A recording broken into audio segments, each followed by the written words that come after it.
lunatic anyway? He asked. All this time together, and she didn't even talk about me or anything. I figured now was a good time as any to get acquainted. Well, buddy, that lovely lady right there would be my wife, and I'm the loving husband that you just screwed over. Whoa, listen here, buddy. I think there's been some sort of misunderstanding. He started to reach into his pocket. I wasn't taking any chances. The gun roared to life once more. Blood sprang out from his chest, and he started violently choking.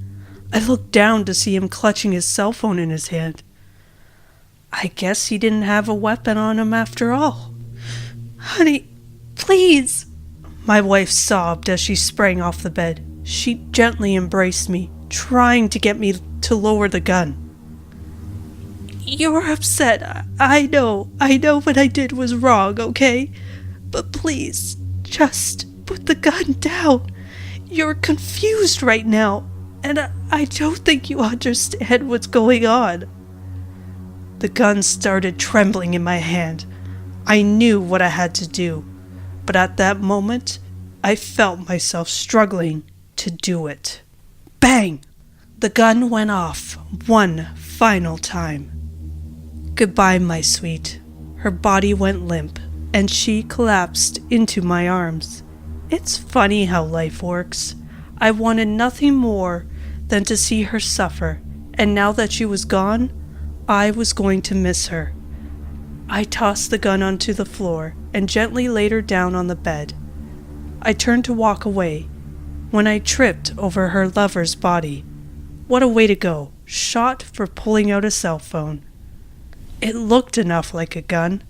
I could always plead self-defense. I began to wonder what exactly it was he wanted me to see on the phone. I picked it up and turned on the screen.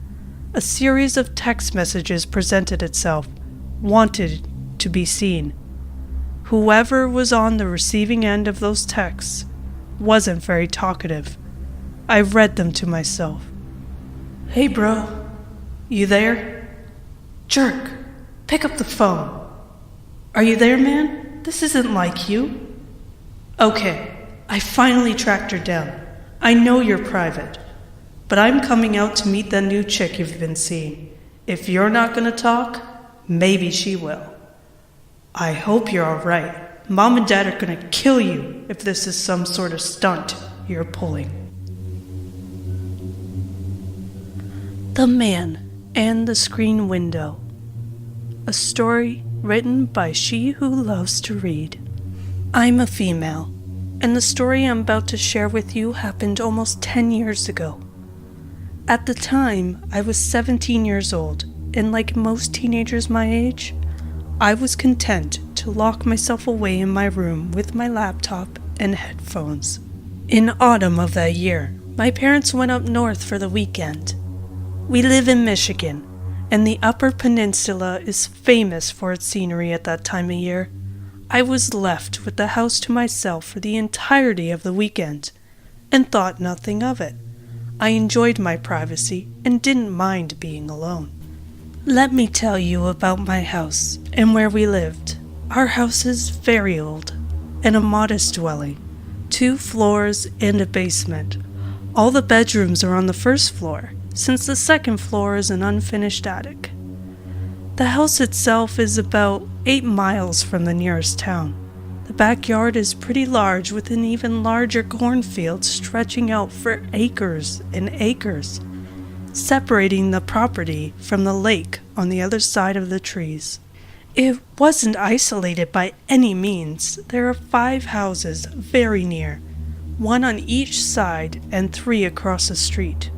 A local hunter, a farmer, a retired couple, a construction worker, and the local preacher were the people I called neighbors. It's a quiet road, little traffic, and only the occasional coyote howl to disrupt the night. A nice, calm place to live. It was day 2 of my weekend alone. It was a chilly evening, so I shut my window and locked it before I huddled up on my bed with my laptop. I've always been a big fan of urban legends, especially legends that have some truth woven into the tale. Truth always makes a good story better. It makes a scary story all the more frightening.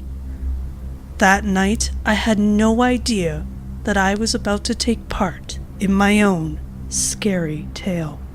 While I was zoning out on my laptop watching horror videos and reading stories online, I heard an odd noise over my headphones.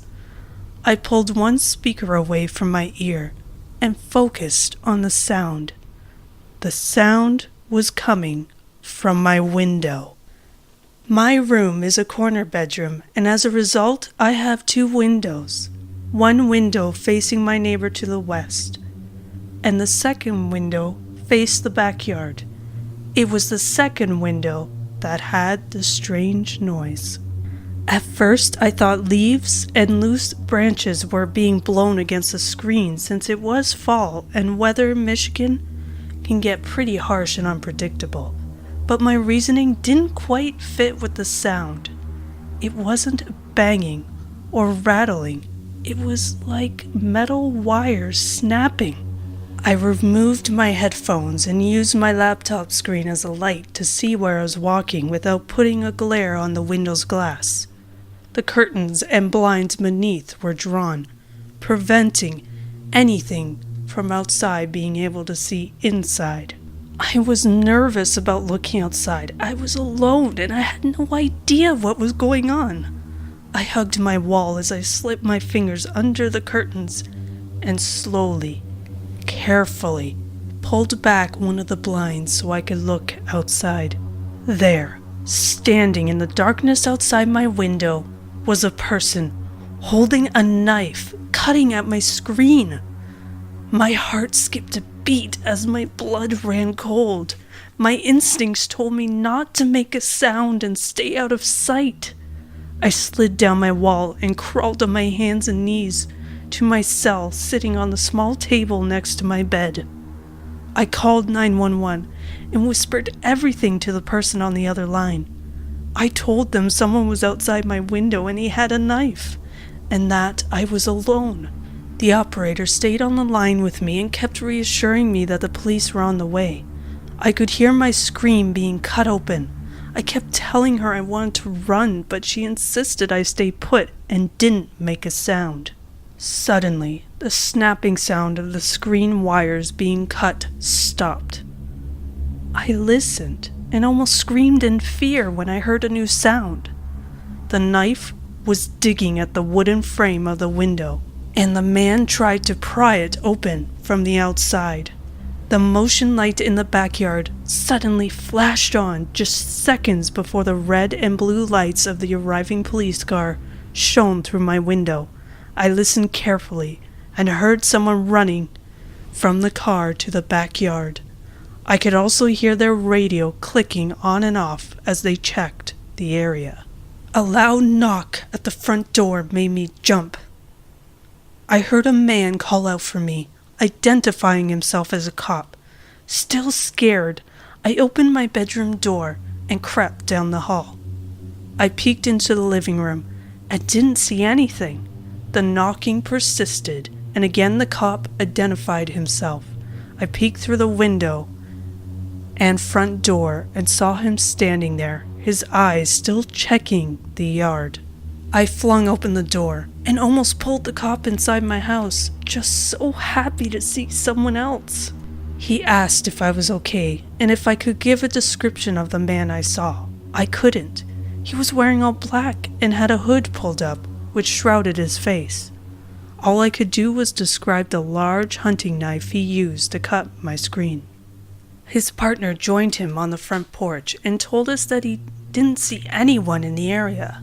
I kept insisting on what I saw, and they of course believed me, since the patrolling cops saw the damage on the screen. The cops did a second sweep of the property and made sure every single window was secured and that the doors were locked and the garage was secure. Before leaving, the cops told me they'd keep a patrol car in the area, but they were confident that whoever I saw wouldn't be back. They just figured it was some teenager who was trying to break in through my window and got scared when he saw the police car arrive. I thanked them and proceeded to double-check the locks for myself. I wanted to call my mom, but I knew my parents were already on their way home and would be back by morning. Unable to go back to my room, I chose to sleep on the couch in the living room and tell my parents as soon as they walked through the door. About an hour later, after I was finally able to relax and started to drift off to sleep on the couch, I heard a loud bang against my back door. I sat straight up and looked through the kitchen and to the back mudroom that leads to the back door. Bang! This time I knew I was in danger. I grabbed my cell phone and dialed 911 again. This time I ran into the kitchen and grabbed a large knife from the butcher's block and huddled on the floor next to the counter and the cabinets. I pressed the phone to my ear as the operator, a man this time, continued to talk to me so I didn't feel alone. Bang! I gripped the knife tighter and began mentally trying to psych myself up. If this man managed to get inside, would I be able to defend myself? He had a knife. Maybe that's why I grabbed one too? But I didn't know anything about him. How tall was he? How strong was he? Did I even stand a chance? Bang! I heard the wood on the door frame crack. The old door was locked on by a chain. One more hard kick could surely break the door down, and then I didn't want to think about it. I prepared for the final bang, for the door to give in, and for that man to attack me, when I heard a voice yelling over the banging noise. "Get on the ground! Drop the knife!" Oh, thank God, I said out loud. The cops are here.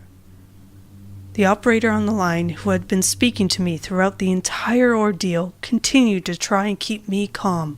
I listened to the cop order the man to drop the knife over and over again, but I just knew the crazy monster wasn't listening. Then another bang. It wasn't from someone kicking the back door. It was from someone firing a gun. It was silent, and time seemed to stand still. A gentle knock at the front door drew my attention. The same cop as before was once again identifying himself. I told the operator a cop was at the door and hung up. I opened the front door. The knife still in my hand. The cop saw it and very calmly suggested I put it down. My hand was gripping the knife so tightly that my knuckles were white and my fingers were cramped. When I dropped the knife, the cop escorted me from the front door to his car, which was parked in the side yard. Under the motion lights of the backyard, I could see his partner standing over the body of the man in black. I could see his knife laying on the ground just inches from his hand, and even from the distance, I knew there was blood on the blade. The man himself looked like he had been dead for weeks. His hood had fallen off from his face, revealing it to the night. He was white and impossibly pale.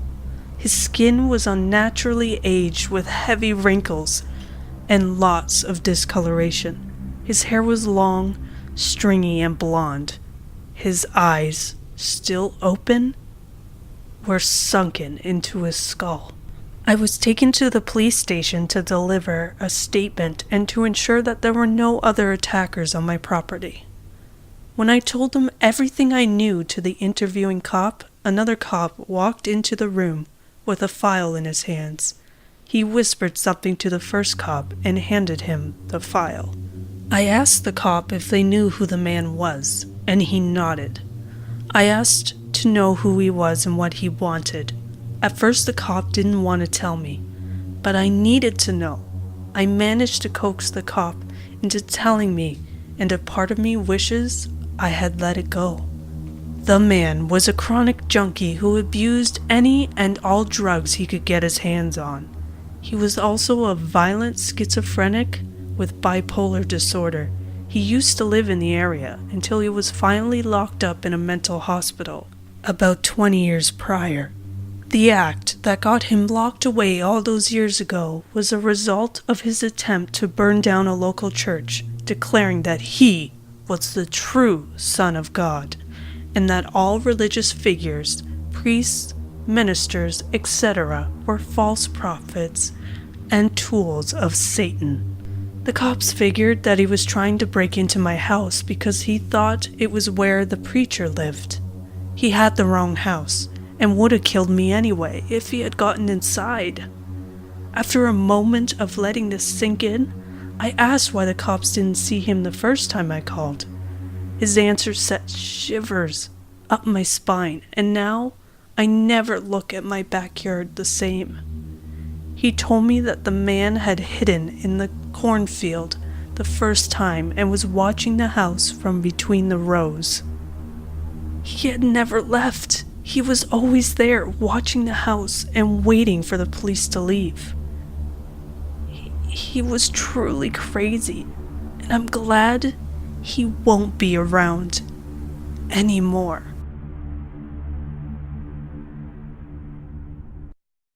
Bought by D. Compton Ambrose. Narrations by yours truly and the Pumpkin Queen.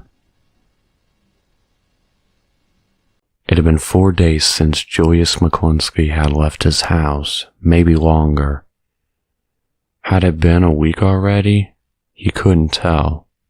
Not anymore. The same four walls seemed to close in on him every passing day. Yet whoever or whatever was out there hadn't moved an inch. At first he would only show up at night and just stand there. At first Julius thought it was an angle of the streetlight hitting the curb on the apartments across the street. But next week he showed up again, closer, standing in the exact same manner, and appeared to be wearing some kind of costume.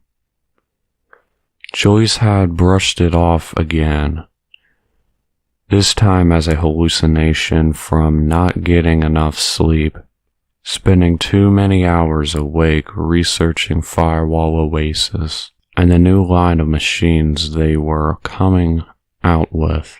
But then it showed up again, this time in its backyard. It stood just behind the corner of his tool shed door, just inside, so no one could see it. Then people started dying.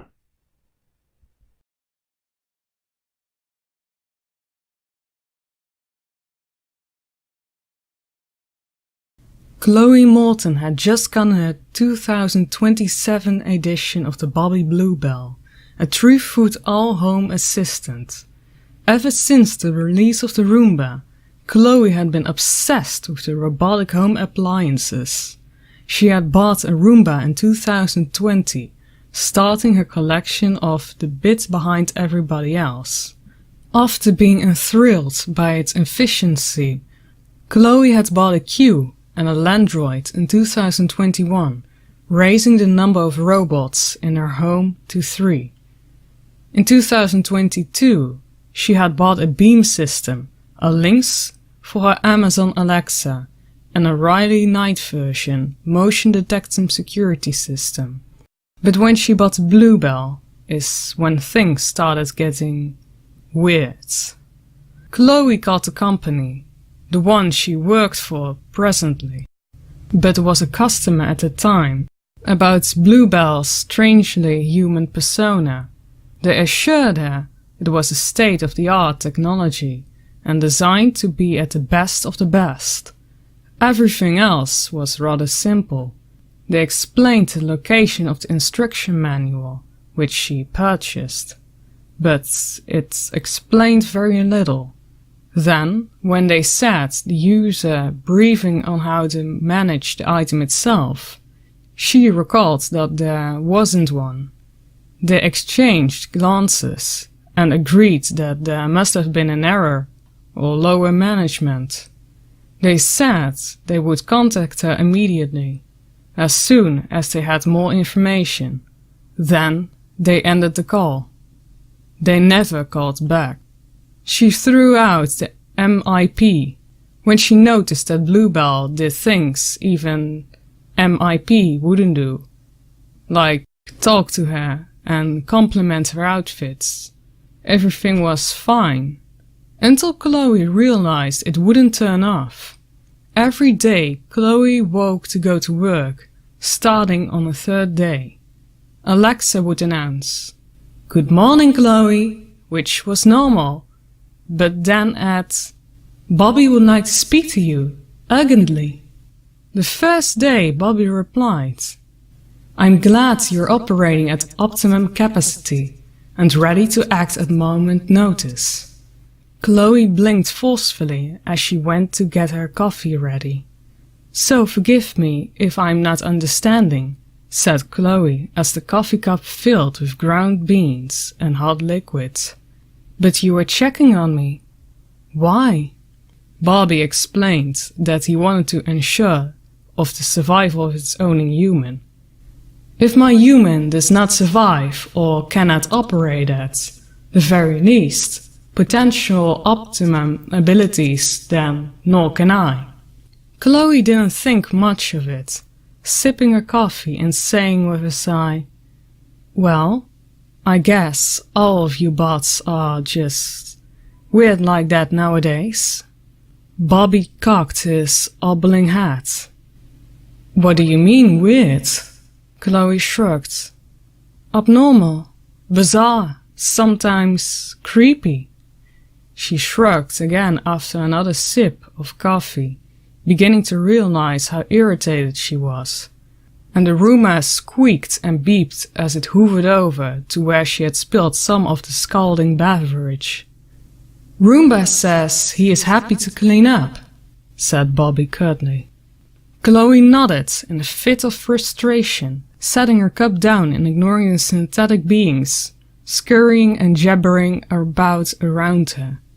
As she got dressed, collecting her things and got ready, the bots were constantly around, asking her if she needed help, what they could do, finding a certain item, reminding her about objectives and tasks for the day. For the most part she ignored them, but even after she had left the house, gotten into the car and was on the road to Oasis, they remained in the back of her mind. Something so incredibly involved in near every aspect of one's personal life was impossible to ignore entirely. When Chloe got into the building, she found several police cruisers and an FBI van parked out front. Normally, this wouldn't disturb her much. Here in the city, there was often crime, but when she got inside, everything changed. The press was there, snapping photos. She recalled a convoy of the news fans on the way to work, and realized that this was an epicenter of the crisis of the day.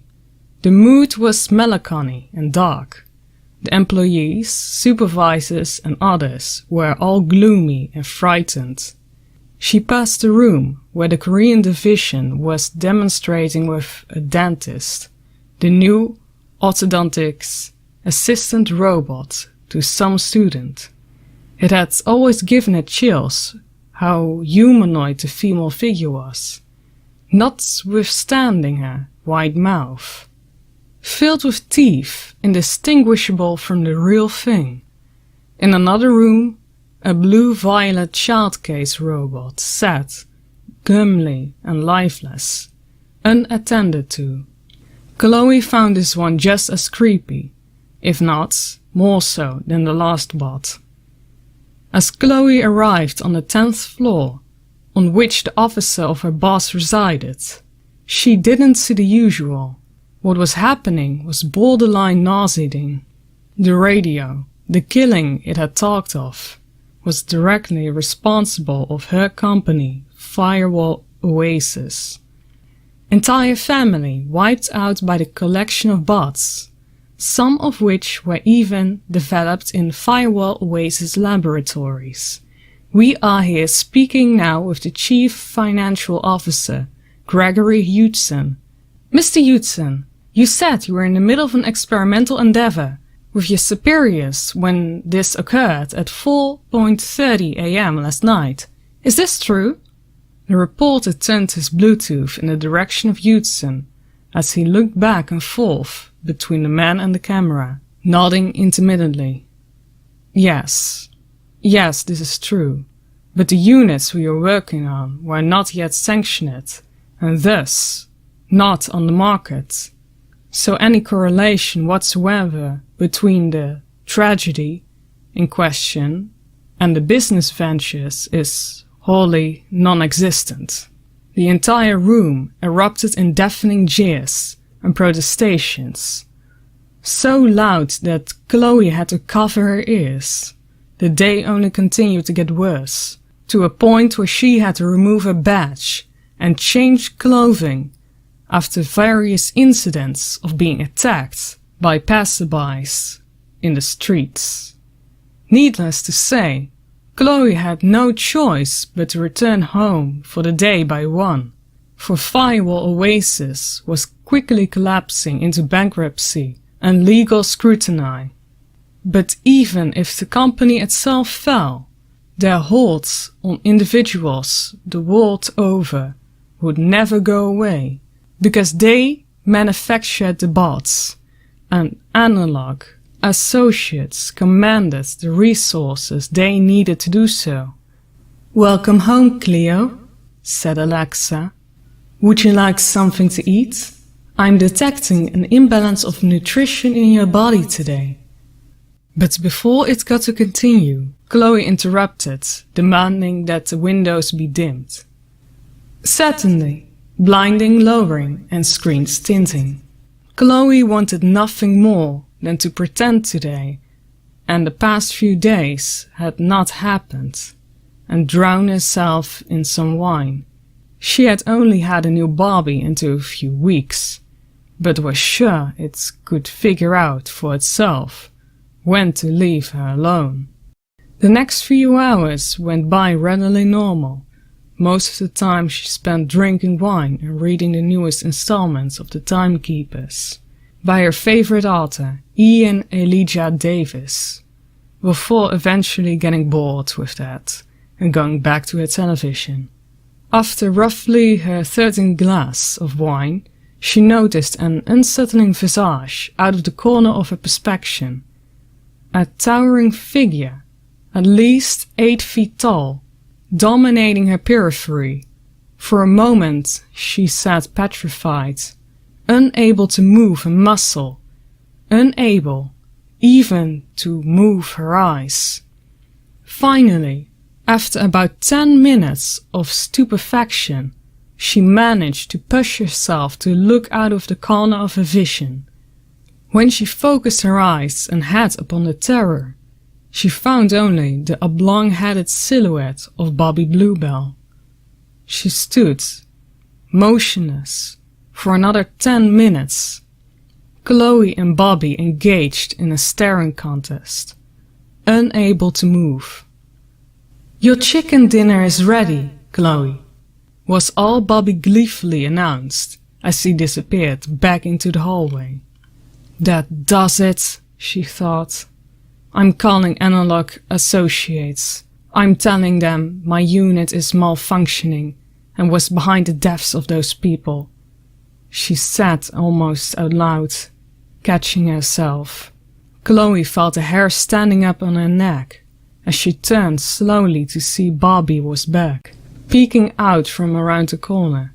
He was quickly gone, and Chloe was left with a racing heart and a dry throat. Something had to be done. As Chloe was making her way to the conference room, she was intercepted by a 5-foot beam system, only to screen up top from the projecting static. "I am informed that your heart rate his higher cognitive reasoning abilities are impaired, Alexa announced as the screen elevated and projected forward. Would you like to consider your decision? Projected in front of the static were two red, rounded rectangles, representing eyes. Chloe screamed and ran downstairs, almost intercepted by the security drone.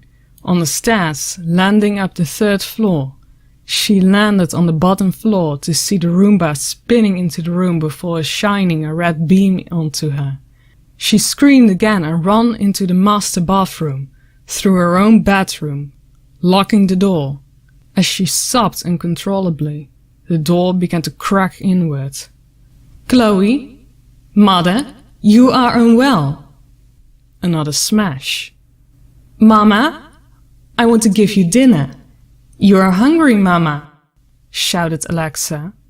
Another smash. Deeper, harder. Chloe cried out. Mama, the door cracked.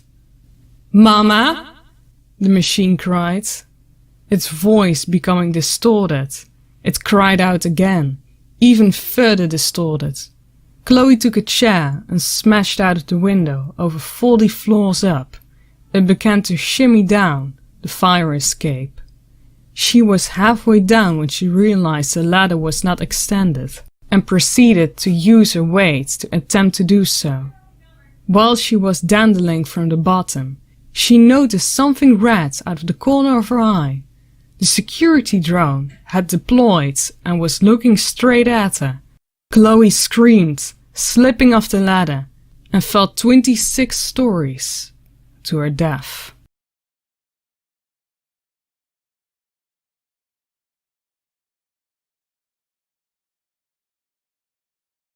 Detective Jim Rodriguez almost gagged as the mortician uncovered the body.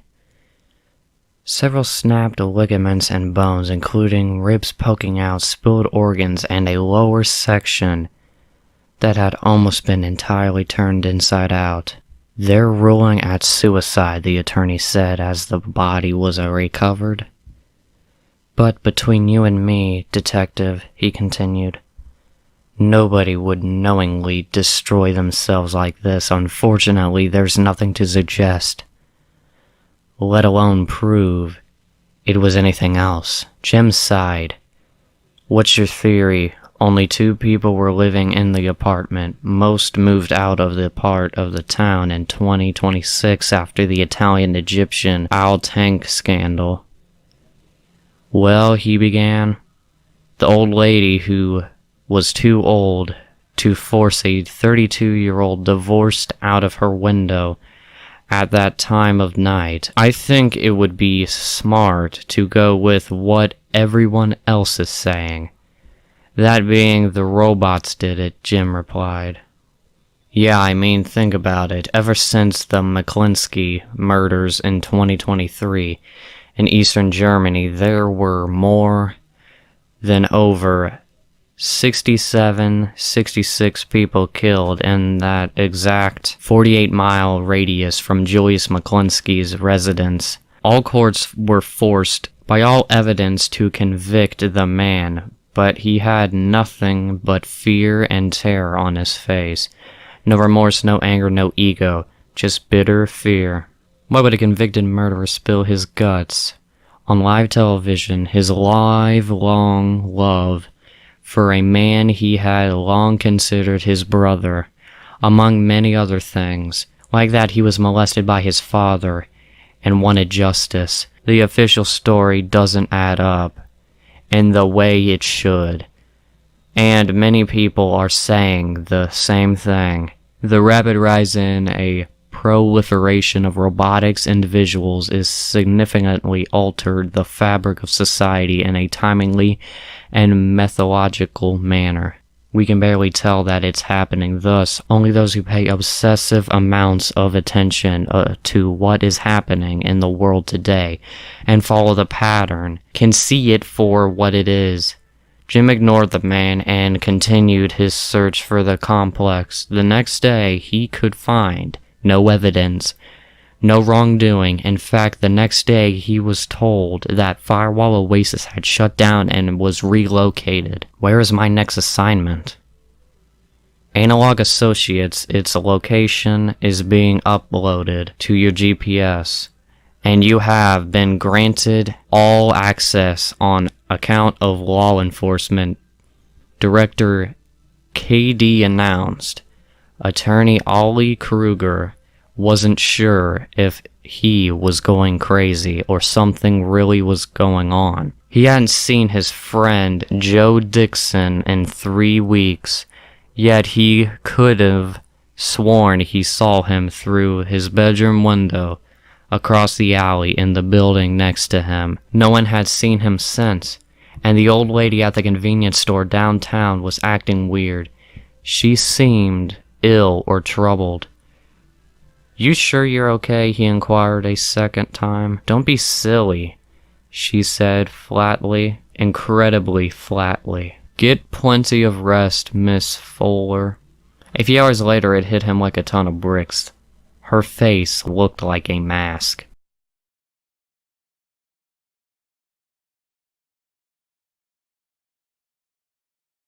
Maybe he hadn't realized it. Maybe he had seen it in the light. She hadn't been real, and that's when he heard the most terrifying sound of his life. A knock, followed by a voice he'd known for decades. "Hello, Ollie. It's me, Joey." When Ollie answered the door as slowly and cautious as possible, the thing claiming to be Joey came right in. "How's it going?" It sat down on his couch and asked for him to do the same. "Ollie, I have to tell you something." At first he was fascinated, moreover than horrified. What happened to? That's what I'm going to tell you. We're becoming something more. What? "I'm going to have to ask you to come with me," he said, standing up. Ollie reacted by punching it in the face. When Joe reacted, what Ollie saw was not the face he'd earlier seen, but clockwork, circuits, and machinery. The faceless Joe turned to him, and before it could finish its sentence, Ollie kicked the bot, collapsing it. He ran out of his house, begging for help, screaming for it, but everyone he ran into didn't look right. They looked like masks. The building was located around 200 miles north of Oslo, Norway, one of the most remote locations on the planet. Jim kept to himself, realizing barely anyone spoke his language. And although Jim had begun to study Norwegian, realizing he was going to be a while, it was exclusively restrained to short instances and exchanges. When he arrived, Rodriguez expected to be greeted with Norwegian and English speakers of various backgrounds scurrying about the facility. Instead, he found no one, and the building was locked down with no visible entrances. Jim skirted the perimeter. One good time, then another. Again, he found no way in. He called out, "Hello?" No one answered. He called out again. Nothing. The next few days, Jim noticed strange figures passing by his house. On the third day, he decided to tail the individual, realizing almost immediately he was wearing a bizarre outfit, even for the Arctic weather. The stranger led him to the facility. Jim followed him in the way he entered, a hidden door that seemed to be responding to Jim's presence. He searched the structure from the top floor to the bottom, eventually coming to the basement. He couldn't find no one. Not a soul. Not a single shred of evidence that someone had been there. The walls were blank, there were no pictures, no windows, no defining features, just flat, featureless walls, with a door every now and again, also without features. Rodriguez was eventually brought to the basement, where he saw a endless corridor that appeared almost fractal in how long it was. He followed it to a dark room, illuminated by a thin glow of a flickering bulb, dangling from the center of the ceiling. Rodriguez was about to call out someone when he saw him. The attorney he had spoke to was hoggled and dangling from the ceiling. He shook his head and gagged against the thick wad of material strapped around his neck and shoved in his mouth. Then the lights went out. Rodriguez immediately heard the man begin sobbing uncontrollably and then howling and caterwauling in agony as sickening smacks and sounds of ripping and tearing and reverberating through the area. Knowing there was no time to waste, the detective hurried out of the room. Coming to a corner, he saw in the shadows before him dozens, if not hundreds, of Bobby Bluebells marching towards him, their eyes glowing red. Rodriguez backed up, attempting to draw his firearm, but as he lifted his elbow, a glazing and incinerating agony fired through his arm, going numb. He looked down and saw what looked human, what should have been human, but was clearly not.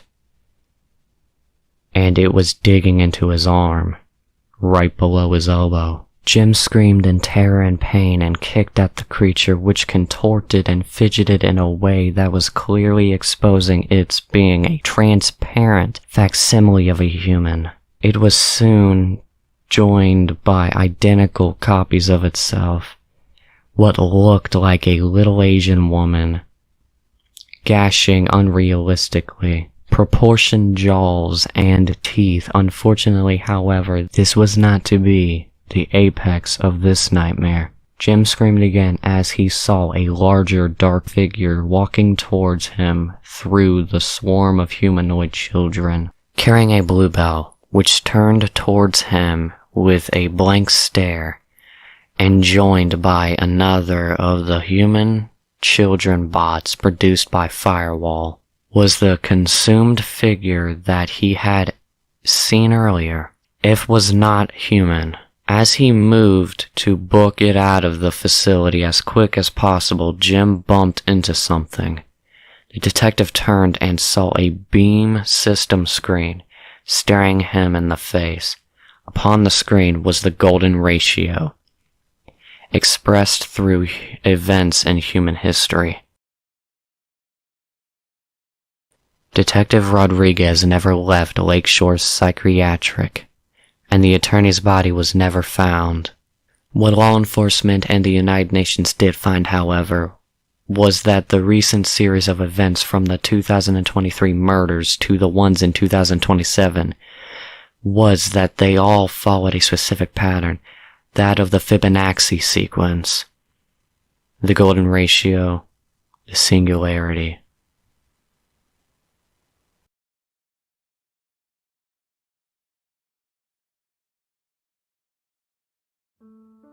This happened years and years ago. In fact, 7 years to the day.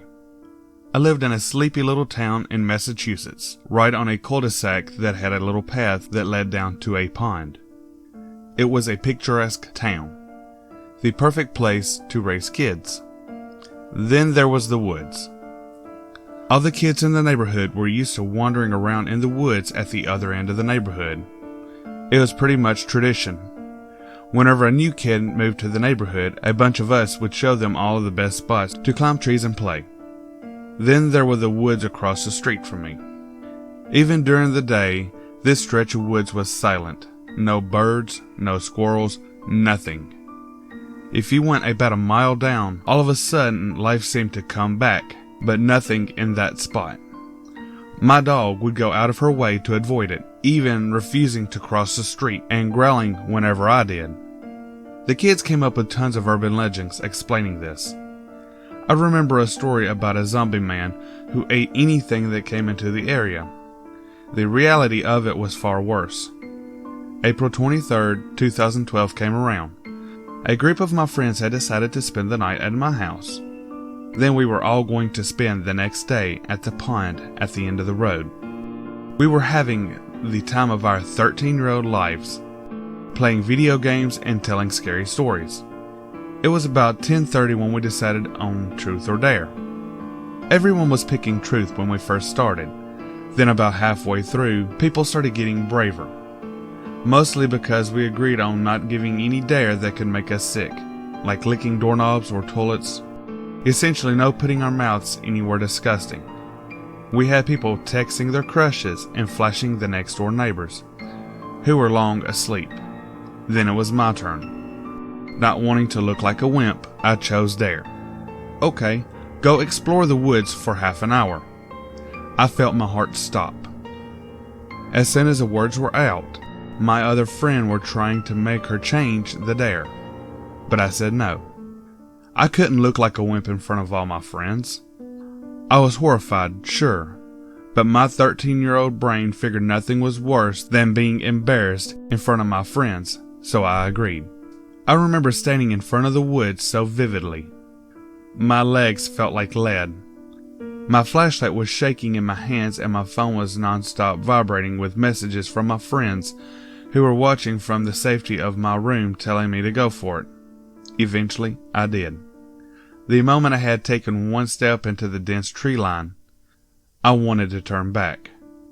But the timer was on. 30 minutes. Just 30 minutes. I started wandering around. It was creepy, sure, but also strangely beautiful. There were so many trees perfect for climbing up. I could already picture myself sitting in one reading a good book. I was almost enjoying myself. 20 minutes. Before I knew it, I had climbed one of the trees and was just sitting there relaxing. It was nice. I couldn't wait to tell my friends how scared we were of nothing. 15 minutes. It was at this point I heard something rustling nearby, getting closer to me. Cool, I thought. Maybe I'll see a coyote or something. I turned off my flashlight. Now the moon is illuminating the forest. It's still really pretty to see. 10 minutes. That's when I saw it. It was tall, easily 7 feet. It was walking on 2 legs and growling. It almost looked like a person. No living human being could look like that. It was skeletal, with sunken-in black eyes that didn't once blink in the time I looked at it. Its mouth was large, with rows of pointed teeth, and pale white skin stretched tightly over bones that seemingly jutted out from every angle. It looked like it was covered in blood. It took everything in me not to cry out. Instead, I pulled my legs into the tree and watched it get closer and closer to me before it stopped directly under the tree I was in. My breathing hitched and I retreated as far back as I could, holding my hand over the mouth and do anything not to scream. It stood there beneath me what felt like an eternity, not moving, just breathing heavily. Then eventually, it growled and scurried off into the tree line. I let out a breath that I didn't even know I was holding and slowly lowered myself from the tree. That's when it happened.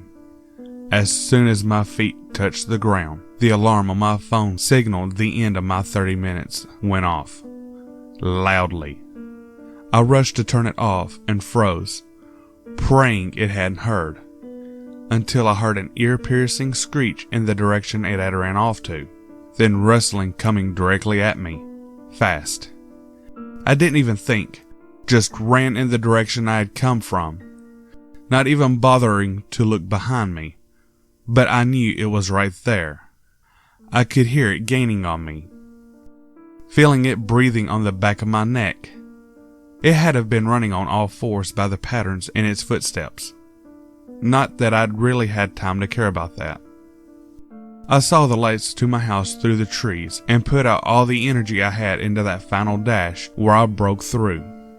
It was that moment my foot got caught on something, a root probably, and I face-planted. I finally gathered the courage to scream and roll over. That's when I saw it up close, standing on 2 legs about 2 feet away. It had stopped directly at the tree line, almost as though it couldn't go any further. It growled at me, then turned and dashed back into the woods. At that point, I ran back inside and told all my friends everything. Of course, they didn't believe me. They thought I was just trying to scare them. I moved 2 years later, but for those 2 years, every time I passed by those woods, I could feel eyes on me. I knew it was biding its time, waiting until I was dumb enough to get close to the woods again. I would feel it watching my house sometimes, and as our moving van pulled away, I swear, I saw it watching us go. I hate to know what would have happened if it had. I'd hate to know what it would have done if it had got me. Thank you for checking out my video. Please make sure you like, comment, and subscribe, and click the bell to receive notifications on when I upload new videos. Thank you and good night.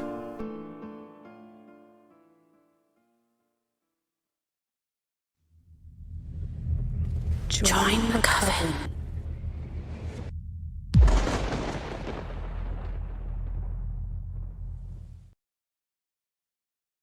My father was arrested this morning. A story written by Weird Bryce Guy. When the news of his arrest arrived, I was the least surprised. My mother outright denied the statement, simply refused even the suggestion that my father could commit such a heinous crime as the one detailed by the reporting officer. My brother, 2 years younger and more inclined to my way of thinking, regarded the news as something to have been expected. My very young, vacant-minded sister failed to grasp the severity of the crimes, and simply took the announcement as something generally bad. The circumstances from which my father could assuredly free himself, as his made-up heroes had done during their father-daughter story time. He was being held without bail at the jailhouse about a 20-minute drive from our home, and at the demand of our mother, we all loaded into the family SUV and drove to meet our interned dad. He sat alone in a spacious cell, presumably used to house multiple criminals in one room. Though our town wasn't known for criminality, or anything really, and looked very upset. His dark blue jeans had various cuts in the fabric, as if torn by fingernails, something my mother pretended not to notice. His black sweater had at some point been splattered by something, and since I didn't remember him leaving the home in the morning with any stains, I assumed they were obtained during his alleged criminal act. His skin, which had been almost orange from the unyielding summer sun, was now unbelievably pale, as if he had been dipped in white paint and left to dry somewhere cold and lightless. Black hair previously combed back now sat in a downward felled mess, covering his forehead and his right eye. He didn't seem to mind the obstruction of vision.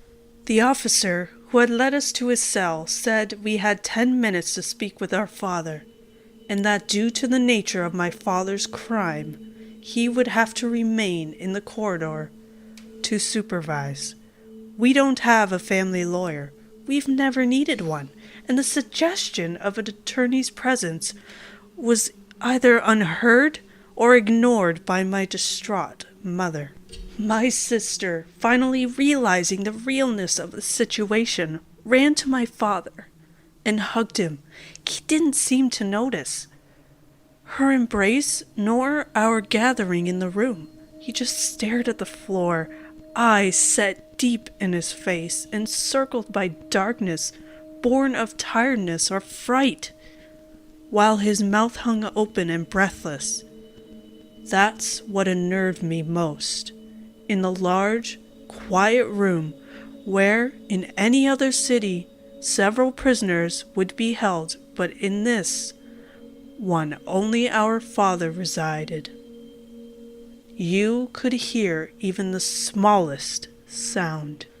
I heard my mother's unstable, ragged breathing, my brother's deep, self-calming respiration, and my sister's heavy gulps of air between her sobs. My own breathing was as steady as I could keep it, but no exhalations could be heard from my father. He just sat there as motionless as a cadaver, staring into oblivion, or gazing upon some remembered horror. When it became obvious that my father would not respond to our questions, of which there were many, even from myself and my brother, we left him alone and returned to the officer, who escorted us upstairs and into the lobby of the station. In another city, the building would have seemed underfunded. The officers ill-equipped to handle even a slow day's worth of crime. But in our town, the police openly expressed themselves to be bored out of their minds. Some even jokingly wished for an uptick in crime. But I highly doubt the charges laid against my father were what those sentinels of peace had in mind. They laid out the full details, and due to my father's lack of cooperation, hadn't felt the need to spare us the grislier aspects. They were furious with him, absolutely disgusted by what had transpired. And I realized that the suggestion of having a lawyer was merely an admonishment of formality. They wanted my father locked up, or perhaps even dead. When all had been said, and my mother had been given time to process what she had been told, we drove home in silence. During the ride, my sister stared out of the window and pointed at random objects, mouthing imperceptible things to herself. Her child's mind wouldn't be able to fathom what she had overheard during our briefing at the station. My brother stared down at his hands, which rested, palms down on his thighs. His face, hard, unmoving. He was old enough to comprehend the things suggested, implied, and fully revealed. I could not see my mother's face, but I'm sure it was of a similar visage to my brother's, though probably masked to some degree by what she thought was a comforting, "Everything will be all right" smile. My face was blank. I didn't need to come in terms with anything, and I had no difficulty in believing that my father could commit the atrocities of which he has been accused. I was aware of my father's predilection for violence. 6 days ago, a girl had gone missing. Her name was Kelly, and she was 13 years old. We were the same age. The local news reported that she had wandered off from her short walk to school with friends after something in the woods caught her attention. The 2 girls with whom she had been walking did not follow her, even called out to her to return to the sidewalk. But she ignored them. They ran to school and told the staff, who ran into the woods, and when they could not find her, called the police, who dispatched several officers to assist in the search. After an hour with no success, the town was alerted to the situation, and a full search party convened and dispersed throughout the woods and outlying neighborhoods. Today, after yet another unsuccessful morning search, a man walked into the police station holding a large bag. The man knelt in the lobby of the station, cradling the bag, his eyes fixated on nothing in particular, but aimed at the general direction of the officers. They approached the man, asked what he held, and when he did not respond, they opened it. Their reactions were what you'd expect them to be. After immediate shock wore off, they issued somber pats on the back of my father who still had not spoken. They initially thought that in some gravely fortuitous lone man search, he had recovered the body of the missing girl.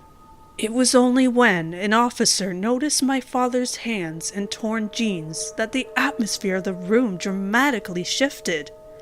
Guns were raised and leveled at my father, orders were barked out loud and into radios, and the gloom befallen room was thrown into chaos. My father had a tale reconstructed to the best accuracy possible, giving the evidence. Abducted the girl during her sojourn into the woods, bisected her at the hips, hidden the lower half, and returned the upper portion to the station. The lower half, which was found in the rarely used freezer we kept in our basement, had been preserved for a hideous purpose. Apparently, the girl had been slain on her last day of abduction, and my father had spent the previous few days behaving as if he had not been holding her captive somewhere. Where? We never found out.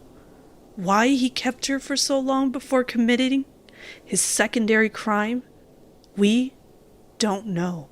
Some people believe the whole thing was some prolonged episode of insanity, making the largely uneducated assumption that years of heavy drinking had warped his mind, while others think it was the first of what would have been many murderous indulgences, born of some genetic predisposition for savagery.